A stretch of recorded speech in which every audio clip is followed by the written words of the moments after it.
Hai semua, hari ini kita akan pelajari bab 2 pemfakturan dan pecahan algebra.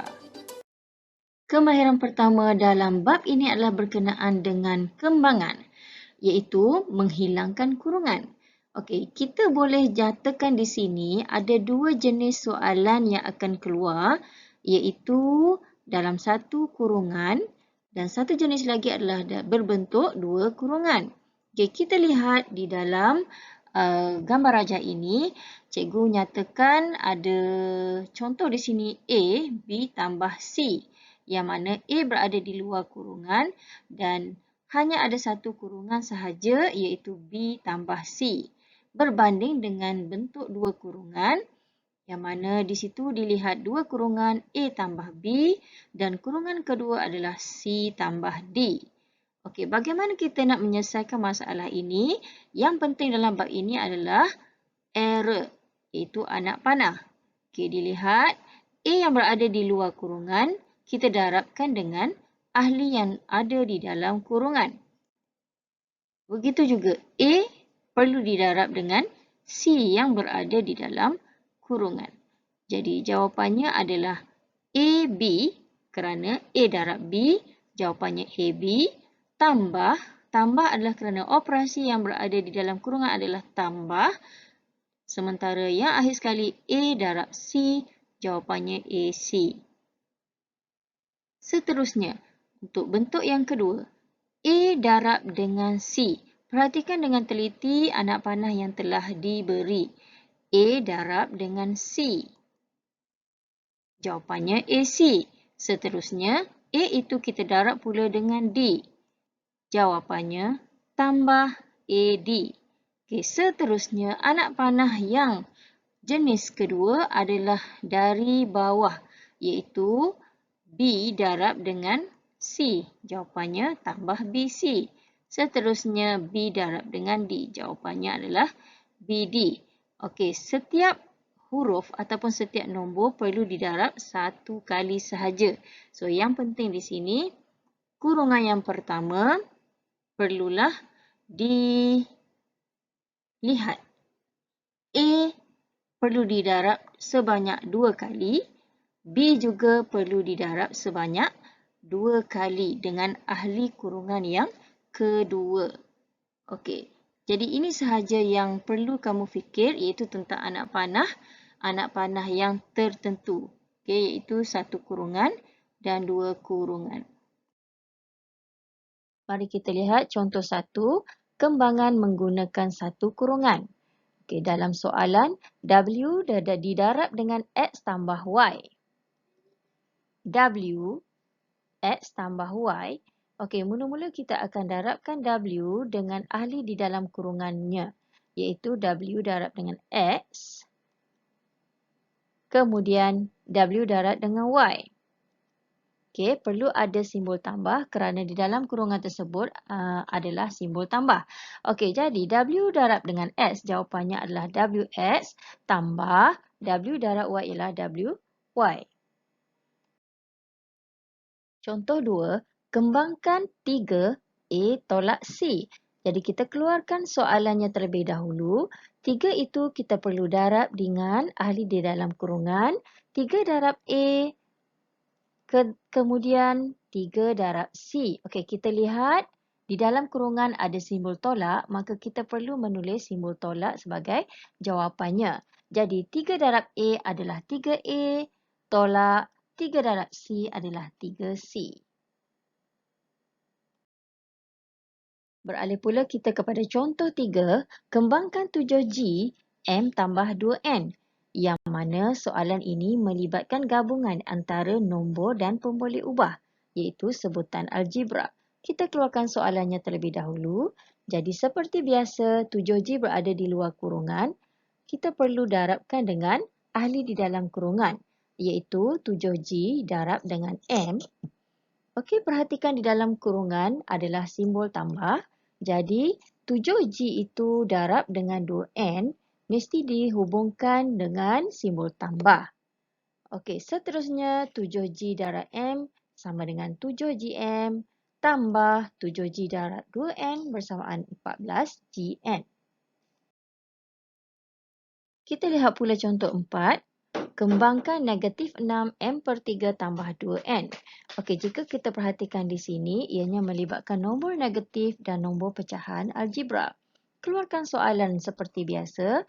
Negatif 6 kita darabkan dengan M per 3.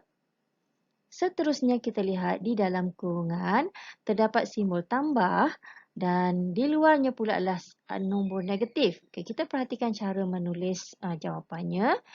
Okey, negatif 6 darab dengan positif 2N. Okey, kita kurungkan terlebih dahulu supaya dapat membezakan di antara positif dan negatif. Okey, seterusnya negatif 6 darab M per 3 jawapannya adalah negatif 2M. Okey, tambah negatif 12N.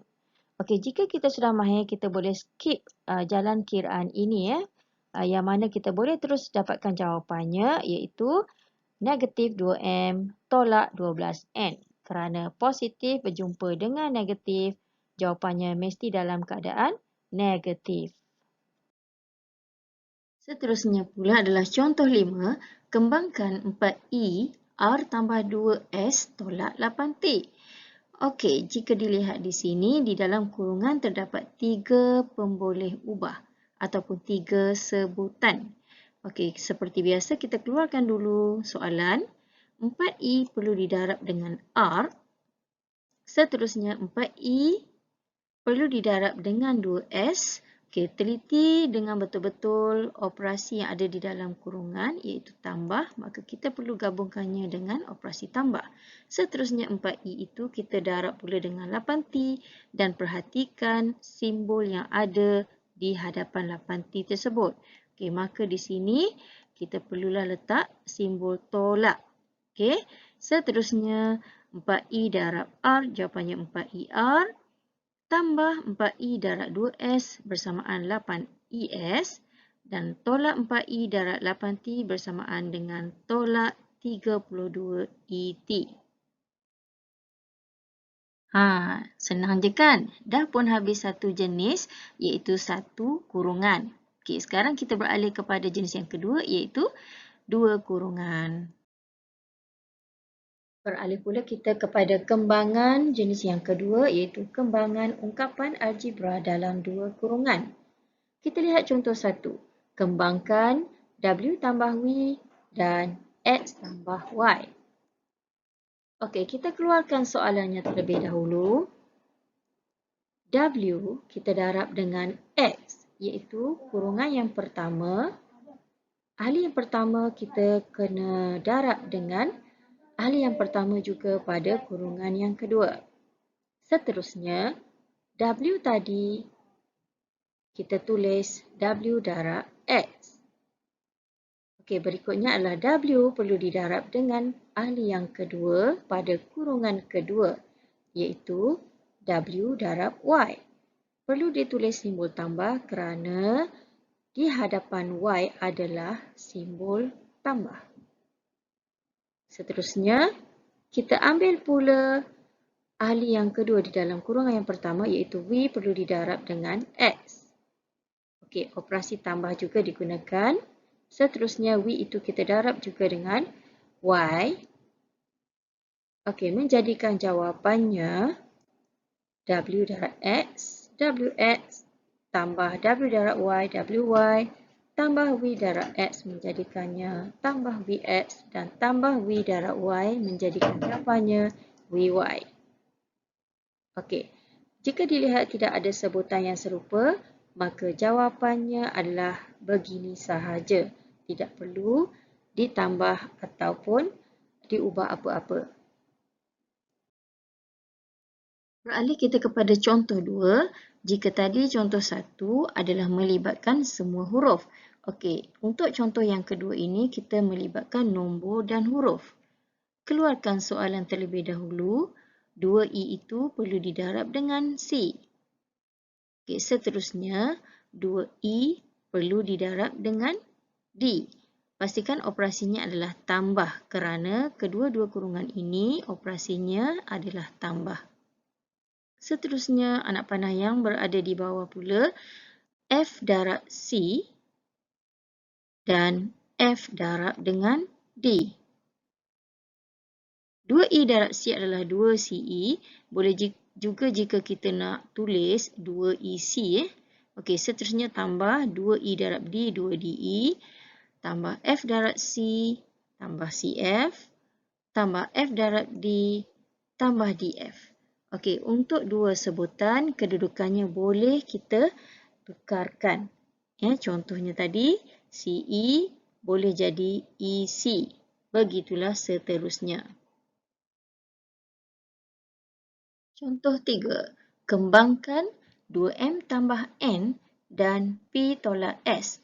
Okey, untuk soalan ini, ianya melibatkan operasi tambah dan tolak. Keluarkan soalan. 2M itu perlu didarab dengan P. 2M juga perlu didarab dengan negatif S. Okey, jadi 2M adalah positif, darab dengan negatif S. Jawapannya mesti berada dalam negatif. Maka kita perlu tulis siap-siap di sini, tolak 2M darab S. Okey, seterusnya, anak panah yang berada di bawah, iaitu N darab P. Okey, seterusnya, N itu darab dengan negatif S, maka jawapannya mestilah berada dalam negatif. Okey, ataupun kita tulis di sini sebagai tolak N darab S. Okay, seterusnya 2M darab P adalah 2MP. Negatif 2M darab S adalah tolak 2MS. Okay, tolak tadi kerana negatif darab dengan positif. Jawapannya adalah negatif. Okay, kemudian tambah NP tolak NS. Contoh 4 pula adalah kembangkan R tambah 4 dan R tambah 3. Okey, di sini jelas dilihat hurufnya berulang sebanyak 2 kali, iaitu berada di dalam kurungan pertama dan juga berada di dalam kurungan yang kedua. Keluarkan soalan terlebih dahulu. R perlu didarab dengan R. Seterusnya, R perlu didarab dengan 3. Okey, berikutnya adalah 4 darab dengan R. Seterusnya, 4 darab dengan 3. Operasi yang berada di dalam dua-dua kurungan adalah tambah. Jadi, tak perlu pening-pening lagi. Operasinya adalah tambah semua sekali. Okey, seterusnya R darab R adalah R kuasa 2 tambah R darab 3, 3R. Pastikan tulis nombor terlebih dahulu sebelum menulis huruf. Tambah 4R tambah 12. Okey. Perhatikan di dalam petak yang telah cikgu lukis itu, didapati sebutannya adalah serupa. Maka kita boleh menyelesaikannya. Jika kamu tinggalkan jawapan seperti ini, maka kamu tidak dapat markah akhir. Jadi, 3R tambah dengan 4R, kita semua tahu jawapannya adalah 7R. Jadi, kamu perlu menulis R kuasa 2 tambah 7R tambah 12. Contoh 5 pula adalah melibatkan kembangan yang melibatkan dua huruf yang serupa berada di dalam kedua-dua kurungan. Keluarkan soalan. 2E perlu didarab dengan E. Seterusnya 2E darab dengan 2F. Okey, operasi yang terlibat adalah operasi tambah, jadi mudah untuk kita membuat kiraan. Okey, seterusnya anak panah di bawah, F itu perlu didarab dengan E. Seterusnya F darab dengan 2F. Operasinya juga adalah tambah. Okey, baiklah. 2E darab dengan 2E sama dengan 2E kuasa 2. 2E darab 2F bersamaan dengan 4EF. F darab E adalah EF. Boleh juga kita tulis sebagai FE. Tetapi jika kita lihat huruf yang berada di depannya kita tulis sebagai EF, maka yang di belakang ni pun kita tulis EF lah untuk senang kita kira. Okey, seterusnya F darab 2F adalah 2F kuasa 2. Okey, kita lihat di dalam petak yang cikgu telah lukis. Okey, didapati sebutannya adalah sebutan serupa. Maka perlu diselesaikan. 4EF tambah EF. Maksudnya EF itu adalah 1. 4 tambah 1 adalah 5EF. Okay, so kita tulis 2E kuasa 2 tambah 5EF tambah 2F kuasa 2. Contoh 6 pula adalah kembangan yang melibatkan operasi tambah dan tolak di dalam kedua-dua kurungan. Okey, perhatikan kurungan pertama operasinya adalah tambah, sementara kurungan kedua operasinya adalah tolak. Okay, mari kita sama-sama lihat. Okey, ini soalannya W itu perlu didarab dengan W. Okey, seterusnya W itu perlu didarab dengan negatif 3. Okey, W itu positif. Sementara 3 itu adalah dalam keadaan negatif. Jadi semua kita dah jelas kat sini. Mestilah jawapannya dalam keadaan tolak. So, W darab dengan 3 lah. Seterusnya 4 darab dengan W. 4 juga darab dengan negatif 3. So, di sini kita tahu jawapannya dalam keadaan tolak. Jadi, kita tulis siap-siap di sini. Tolak 4 darab 3. W darab W adalah W kuasa 2. Tolak W darab 3, 3W. Tambah 4W. 4 darab W adalah 4W. Tolak 4 darab 3 adalah tolak 12. Okey. Perhatikan, di situ ada satu kotak merah. Sama macam tadi, dia adalah sebutan serupa, maka perlu diselesaikanlah. Okey, di situ negatif 3W tambah 4W. Okey, kalau kamu tak pasti, kamu boleh ambil nombor dia saja. Negatif 3 tambah 4. Okey, jadi jawapan dia adalah 1W. Maka bila 1W, kita tak boleh tulis dalam keadaan 1W. Jadi kita perlu tulis seperti ini ya. W kuasa 2 tambah W tolak 12. Saya kira ini yang terakhir. Maka sekian sahaja buat kali ini. Terima kasih. Good luck semua. Bye-bye.